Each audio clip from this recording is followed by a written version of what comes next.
Bom, galera, é isso aí. Estamos no rolê. Peraí, deixa eu somar aqui, né? Eu vou colocar aqui também no meu YouTube também para somar, para contar números para nós. Eu acho que é legal, é importante fazer isso. Meu povo, o esquema é o seguinte, né, meu? Vamos... essa missão aí, que, aliás, fiquei muito feliz de ter sido convidado aí. Já estou aí há algum tempo aí, já tentando programar aqui. Deixa eu tirar o áudio aqui. Tentando programar uma participação. Então, fiquei bem feliz de ter recebido o convite aí da galera do Livecast. E a missão é comentar os principais temas, os principais elementos, tanto da UEL, que tem suas particularidades, quanto aí da UTF-PR. Então, nós não temos aí muito tempo, lembrando que é uma revisão, então eu vou tentar comentar, tentar elencar aí alguns elementos que são centrais para nós aqui, beleza? E fazendo um bate-bola aí,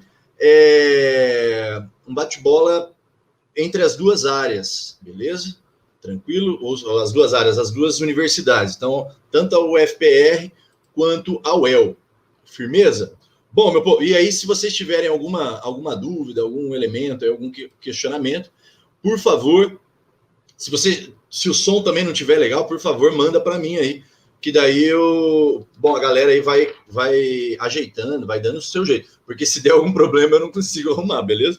Então, esse é o rolê, esse é o meu rolê. Bom, eu vou começar falando um pouco da UEL, beleza? Vou tentando estabelecer. Aliás, antes de começar a falar da UEL, eu acho que é importante, um elemento que eu costumo sempre falar para os meus alunos é o seguinte: você que vai prestar vestibular, você tem que estudar a universidade, o vestibular que você quer, né? Então, você tem que ter isso bem delimitado. Sei que às vezes é difícil, por exemplo, os medicineiros da vida, né? Porque o medicineiro acaba fazendo tudo quanto é vestibular possível. Mas eu acho que é importante você estudar o vestibular que você pretende e ver se você tem uma identificação legal com essa universidade, com esse modelo de prova no qual você está aí se aventurando em fazer, né? O pessoal teve aí vocês já tiveram várias aulas, vários momentos aí, teve uma troca de ideia com a psicóloga, como cuidar da ansiedade e tudo mais. Eu acho que quando a gente se prepara bem para uma universidade, especificamente, eu acho que a gente consegue também dosar um pouco melhor essa nossa ansiedade, esse receio da prova e tudo mais, que obviamente que é extremamente comum. Não apenas, até o pessoal riu, mas não apenas os medicineiros, tá, gente boa? Mas é comum que os medicineiros, eles prestem vestibulares para tudo quanto é canto, né? É mais comum isso. Mas, claro, você quer prestar vestibular em tudo quanto é canto do Brasil, fique à vontade, vai que vai. Mas, por que eu estou falando isso, gente boa? Não vou me atrever aqui a falar da psicologia, lógico que não tem nem competência para isso. Mas é porque a gente entender um pouco o lance da prova facilita ver se você tem uma identificação. Por exemplo, se você for um cara de humanas, for uma pessoa, eu quero, sei lá, quero fazer enfermagem, mas eu adoro humanas, sempre tive facilidade. Porra, a UEL é o seu lugar, velho. A UEL é massa. Claro que daí você vai ver a qualidade do seu curso e tudo mais. Mas a UEL é esse lugar. Por quê? Porque a prova da UEL, ela pesa demais em humanas. Demais em humanas. Demais. Sociologia, filosofia, artes. Essas três, de forma muito particular. Mas daí história, claro. Geografia, obviamente também. Mas a arte, aliás, eu acho que arte e sociologia, elas são extremamente particulares na UEL. Né? Os conteúdos, é muito pontual. Costumo dizer sempre para os meus alunos que para as humanas, que é o que me interessa aqui, o vestibular da UEL eu considero o mais difícil do Brasil. Então, se você se preparou bem nas humanas, você fala, não, tenho facilidade, estou bem, acho que estou sacando a parada, a UEL, você vai tranquilo. Se você se preparou bem para as humanas, você faz essa prova, as outras provas do Brasil por aí com relativa tranquilidade. Por que relativa tranquilidade? Porque daí nós temos a particularidade da UFPR. A UFPR, vocês estão ligados aí que nós temos ali a bibliografia que lhe é indicada, o que é um facilitador absurdo, né? Ela nos dá essa bibliografia de referência. né? Então, para nós, professores, inclusive, para trabalhar, facilita bastante a vida. Já o EL, ela não faz isso. Bom, então, por isso que eu queria começar falando sobre isso. Ah, eu quero o EL. Então, você tem que saber que o EL, ela pesa em humanas. E uma pergunta que uma aluna muito querida minha me fez essa semana passada, ou na anterior. Osmar, o que você está achando? O que você acha que da UEL? A UEL, ela vai pesar a mão ou ela vai ser mais tranquila, mais light? Na minha opinião, gente boa, ela vai pesar a mão. Por que ela vai pesar a mão? Ô, louco, Osmar, você vem assustar a gente aqui, né, nessas horas, altura do campeonato. Por que eu acho que ela vai pesar a mão? Não é nem por maldade, gente boa. Primeiro que a UEL, a gente pode esperar várias coisas dela, né? Mas pelo fato de que ela perdeu, ela não teremos muitas possibilidades de critério de desempate. O critério de desempate, como vai ser fase única, fim das contas ficou a redação, né? Então, por isso que eu acho que ela vai pesar na mão e vai utilizar, claro, que a redação como esse critério único de desempate. Então, por isso eu estou esperando um vestibular bastante complexo pelo lado da UEL. A UFPR, ela manteve, né, as suas duas fases. Então, nós temos ali a específica, que é aí no caso da sociologia, não é uma particularidade para a maioria dos cursos. Se não me falha a memória agora, somente ciências sociais cobra específica de sociologia na UFPR, mas as obras selecionadas, né, e solicitadas, elas serão cobradas nessa primeira fase também, beleza? Ela, pelo menos na sociologia, eu não posso falar pelas outras áreas das humanas, ela pesa um pouco menos, né? Ela não pesa tanto, por exemplo, em segunda fase. Em primeira fase, perdão. Os autores, a bibliografia e tudo mais. Mas aparece. Então, mas Osmar, se eu não li, por exemplo, esse livreto aqui do Lebrun, por exemplo? Aí deu ruim pro teu lado, velho. Por que deu ruim pro teu lado? Porque até vem com textos acompanhados, dificilmente as questões da UFPR vêm objetivas demais, mas só que se você não tiver conhecimento nenhum sobre os autores, já dá uma complicada. Então, às vezes, é aquela questãozinha que te complicou a vida. Mas vamos lá, gente boa. Feito esse panorama breve aqui sobre algumas características da prova, como eu disse, falando um pouquinho sobre de forma mais particular, sobre cada uma delas, quero comentar rapidamente sobre a UEL. A UEL, como eu já comentei, para mim, o vestibular mais difícil do Brasil na sociologia. O que significa isso? Significa que, e esse eu acho que é o ponto principal para nós, a UEL ela não nos mostra o que vai cair, né? Então, eu que sou professor de sociologia, e eu sei que meus colegas também da área aí, a gente fica quase louco porque a gente não sabe o que vem. Qual a surpresa desse ano, por exemplo? Porque a UEL ela cobra muito autores brasileiros e contemporâneos. E ela não indica quais serão esses autores brasileiros e contemporâneos. Ela cobra. E aí a gente tem que se virar para trabalhar com esses autores. Claro, ela tem ali os conteúdos, né? Os conteúdos centrais, os conteúdos básicos que ela vai apresentar.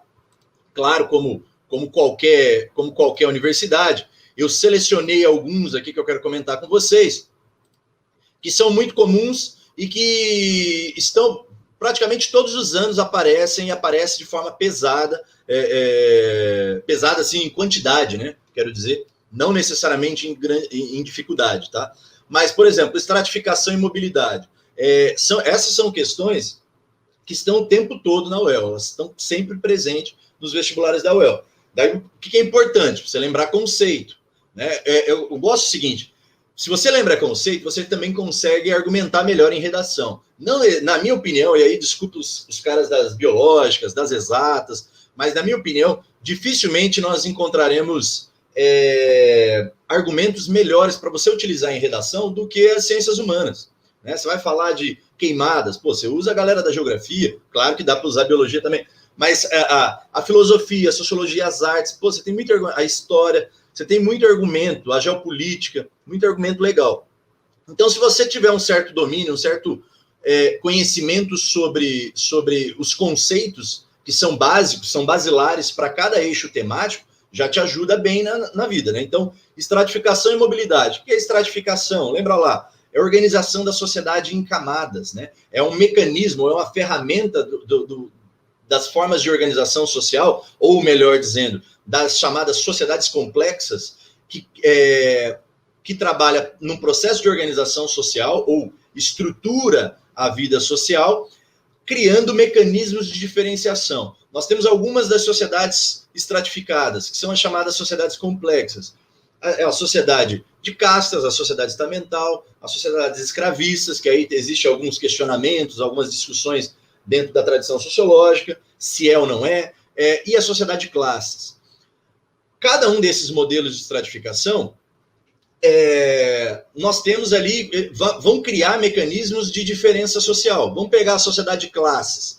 As desigualdades que nós encontramos, quais são as principais? Desigualdade de classe, desigualdade de raça, desigualdade de gênero, desigualdade regional. Todas essas desigualdades, elas são mecanismos que vão alimentando a lógica das classes, onde a sua principal forma de organização se dá a partir, no caso, do aspecto econômico, da renda, né? Por isso, sociedade de classes, o elemento central aí é a diferença econômica entre cada um de nós.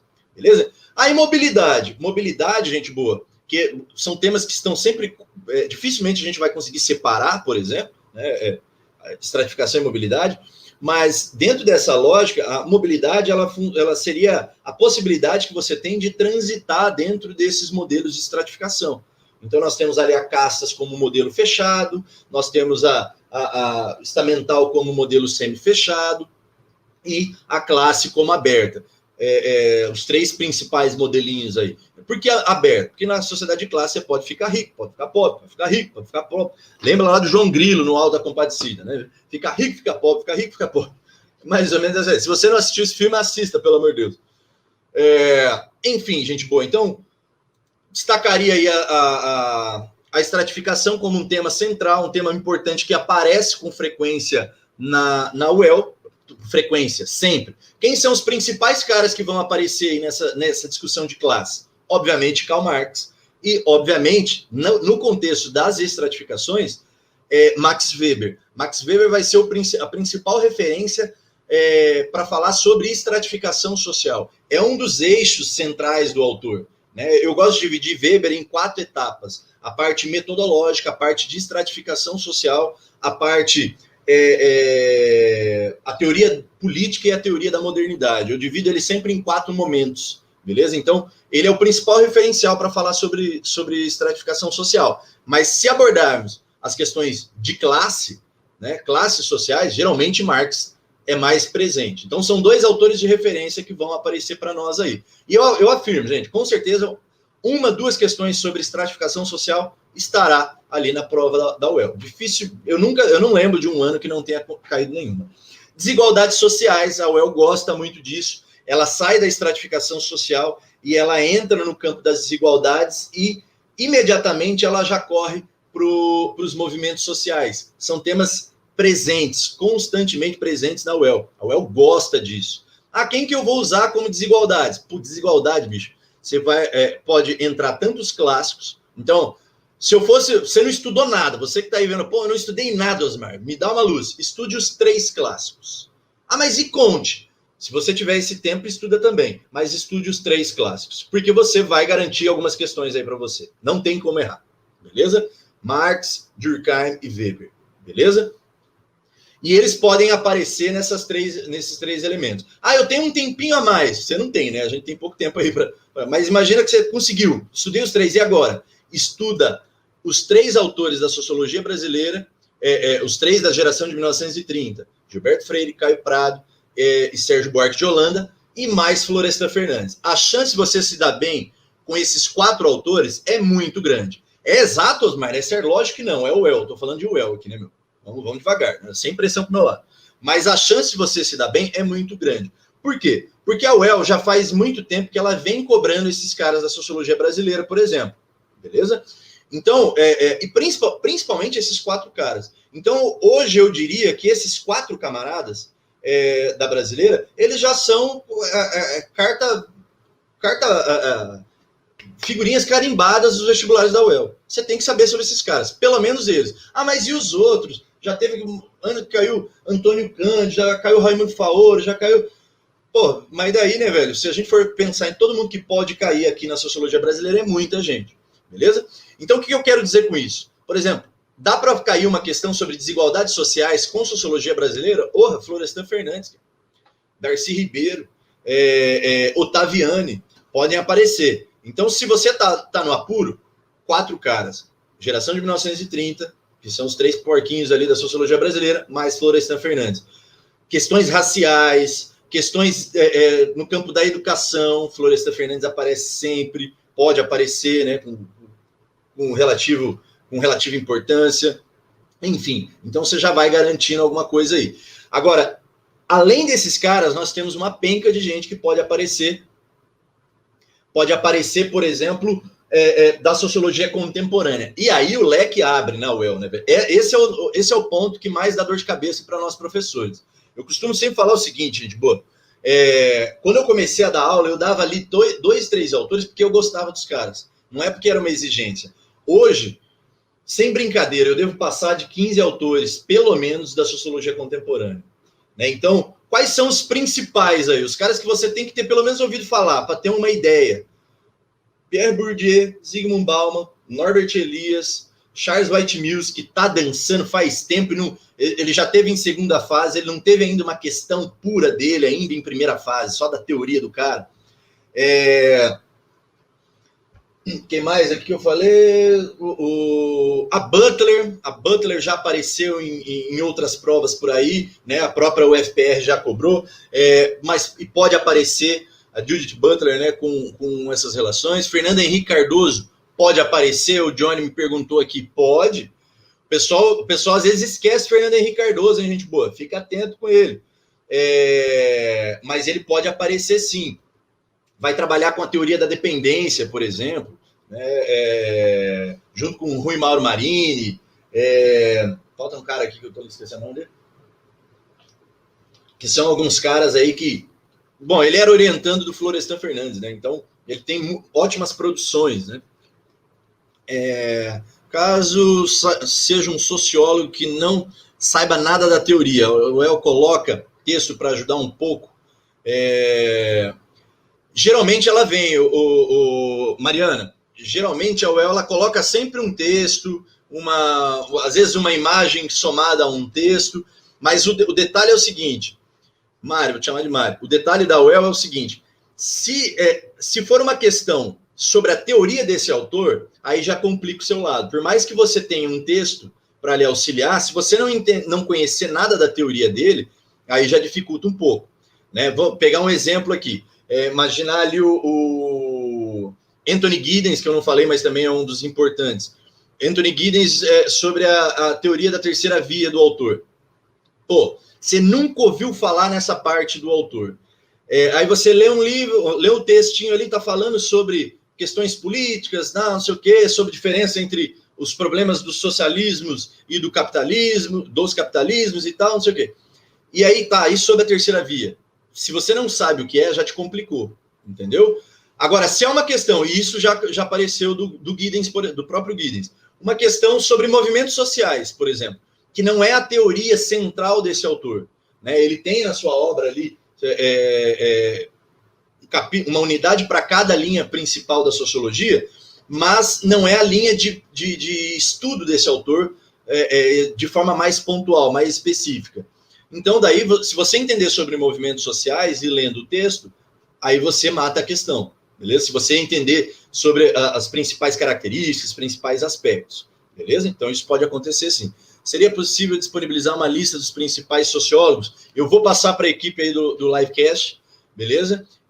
Até um materialzinho, e daí vocês podem acessar. Aliás, eu acho que eu vou fazer até melhor, eu vou disponibilizar uma playlist, porque eu tenho várias aulas aí gravadas, e aí se você nunca ouviu falar em algum, você vai descobrir vários da hora, e vai te ajudar bastante, beleza? Me lembra depois aí, equipe.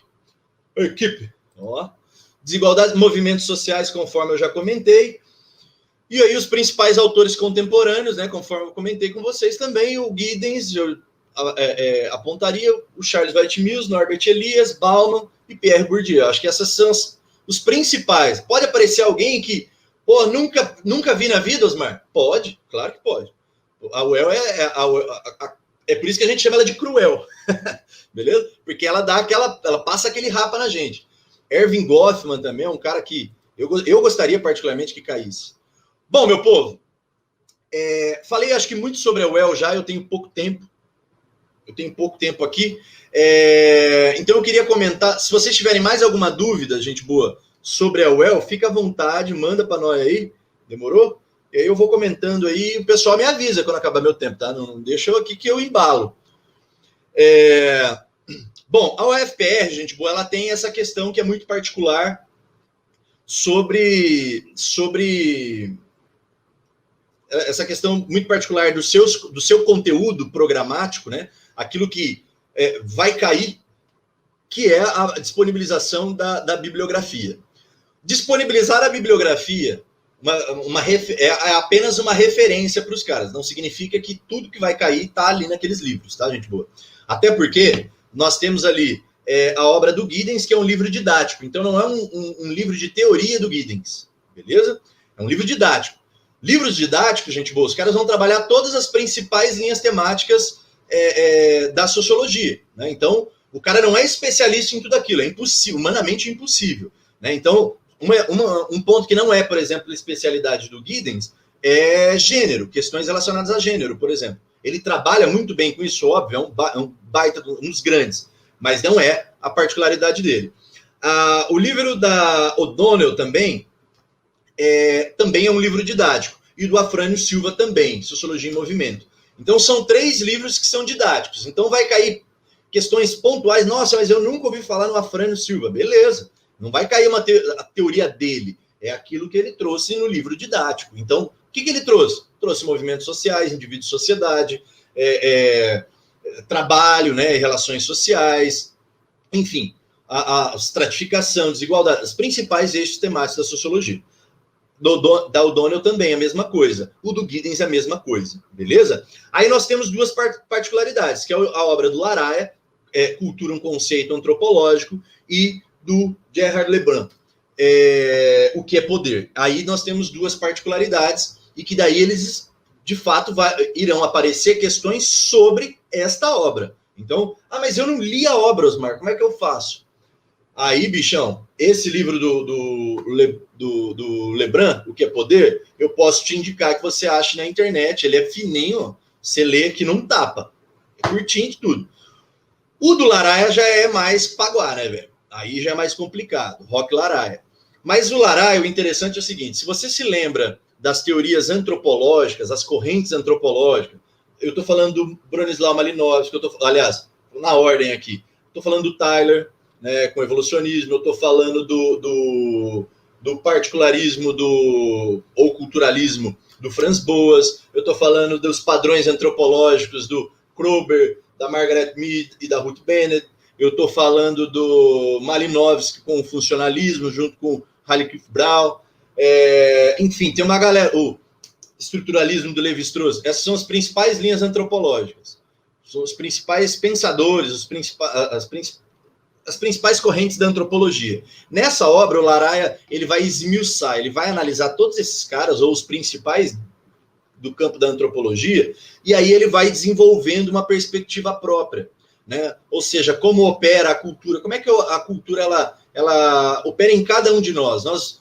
pegar aqui a galera que, sei lá, é de Londrina, né? Então, eu sou de Londrina, meu, o Matheus aí também, que meu parceiro também é de Londrina, nós somos iguais, nós percebemos a cultura da mesma forma. Laraia ele vai falar, não, é impossível. Primeiro que ele entende, dentro de uma lógica das simbologias culturais, ele entende, junto com o Geertz, que a cultura era constituída de múltiplos símbolos, infinitos símbolos. Se olhar em volta de você aí, você vai ver, tudo que você percebe é símbolo. O violão é um símbolo, a flor dentro do vaso é outro símbolo, a janela outro símbolo, ali aquele pedaço de pau ali é um berimbau, outro símbolo, quadro símbolo, eu símbolo, roupa símbolo, tudo símbolo, certo? São múltiplos símbolos. A gente não consegue perceber as coisas da mesma forma. É simples. Um exemplo para ficar mais claro possível. Vocês assistem a mesma aula, vocês fazem aula no mesmo lugar, por exemplo, mesmo cursinho, mesmo colégio, Vocês assistem a mesma aula de química, por exemplo. Vai ter o Zezinho que vai entender tudo de química e eu, Osmar, que não entende porra nenhuma de química. Mas a gente assistiu a mesma aula, mas nós absorvemos de forma diferente, sacou? Então, o Lara, ele trabalha com essa perspectiva e também, e principal, a forma como a cultura, ela afeta o nosso aspecto biológico. Você está... A Micali estava falando hoje, né, com vocês, no campo da psicologia e tal. Vocês vão fazer a mesma prova, só que ela nos afeta de forma diferente. É um elemento de cultura, é um rito de passagem, é uma forma de seleção. Só que, por exemplo, eu vi o exemplo que ela deu do Matheus. Falou assim, o Matheus foi numa festa de 15 anos, na véspera do vestibular, e não lhe afetou. Ele foi lá e fez a prova, deu bom. Eu, a mesma coisa, eu decidi meu curso na moeda. Pum, caiu aqui, decidi, sem pressão. Fui fazer para ciências sociais também, né? Competia com ninguém. Não desprezando o curso, mas a competição era foda. Enfim, então quer dizer, eu fui tranquilo, de repente o outro sujeito vai muito nervoso, é muito tenso. Sacaram a ideia? É cultura. Esse processo seletivo é um elemento da nossa cultura, da nossa forma de estratificação social. Elementos que em outras sociedades não se tinha, por exemplo. Beleza? Em outras sociedades complexas. Enfim, meu povo, qual a vantagem da UFPR? A UFPR, ela te possibilita que você analise alguns autores, uma bibliografia antes, e aí o nível de a mão pesada da UFPR, ela não pesa tanto quanto a da UEL. As questões, elas são mais objetivas, na minha interpretação, na sociologia, claro. Cada um fale do seu quadrado. Mas eu acho que elas são bem mais objetivas. A UEL, ela é bem mais complexa. Ela pesa muito mais no rolê. Beleza? Bom, gente boa. Acho que é isso. Né? Eu acho que, voltando aqui um pouquinho sobre a UEL, os autores da sociologia brasileira, por exemplo. Aqui que é o foco, Osmar. Gilberto Freire, questões relacionadas à miscigenação, né? O Sérgio Buarque, cordialidade, né? O ponto central para esse autor. Ambos têm também uma perspectiva política, uma teoria política. Caio Prado Júnior, né? Também um capitalismo de fornecimento, beleza? Deixa eu ver o que mais aqui. O Florestan, questões raciais sempre. Dificilmente vai cair uma questão de questões raciais e não aparece, por exemplo, o Florestan Fernandes envolvido. Às vezes, o conhecimento que você tenha, por exemplo, da teoria de Florestan te ajuda para matar uma questão, beleza? Então, além das questões sociais, econômicas e políticas, eu diria que Florestan... Bom, eu sou fã de Florestan, né? Sou suspeito de falar. Mas ele, com certeza, ele é o autor mais completo da sociologia brasileira. E tem o Gessé Souza, que vem aparecendo com relativa frequência nos últimos vestibulares. Ele vai falar da elite brasileira, os privilégios e da ralé brasileira, que é um conceito legal, que seriam aqueles ex-escravos, né, que vão... que no momento acabou a escravidão no Brasil em 1888, aí essa galera foi deslocada, não foi inserida, e aí aos poucos esse sujeito ele vai pegando o subemprego, e no contemporâneo nós temos aquilo que ele chama de ralé brasileira. O filme da Regina Casé, A Que Horas Ela Volta, representa exatamente esse conceito. Mas eu nunca vi, Osmar, então vai ver, fica só vendo série não. Gente boa, temos aqui alguns pedidos, vamos ver. Candidatos de escola pública irão concorrer com média para o mesmo curso com os demais ou só a escola pública? Não, daí entra as questões relacionadas à cota. Eu acho que a regra é a mesma, né, meu? Né, para as cotas, né? A regra continua a mesma. Então, eu acho que o cara da escola pública vai concorrer com a galera da escola pública. Universal. Negros com negros. Por aí vai, né? Aquela mesma regra. Mas só que mesmo assim, né? Então, imagina ali...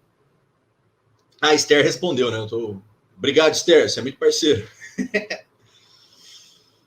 Hannah Arendt, é bom estudar? O meu brother Toninho vai entrar daqui a pouco. Ele vai falar que com certeza. Mesmo que não caia, mano. Hannah Arendt sempre é bom estudar. Sempre é bom. Vai cair na sociologia? Sociologia não, ela é da filosofia. Mas só que às vezes pode aparecer uma questão, outra, na própria UEL, por exemplo, sobre política, sobre fascismo. E aí você conhecer essa autora te auxilia. Mas com certeza o Antônio vai comentar sobre ela. Filme sensacional, esse filme é sensacional. Eu concordo com a Eduarda e com o Vinícius Campos. Vamos lá, gente boa, o que mais que temos aí? O Nico já deve estar no... Bom, eu acabei, da minha parte eu acabei.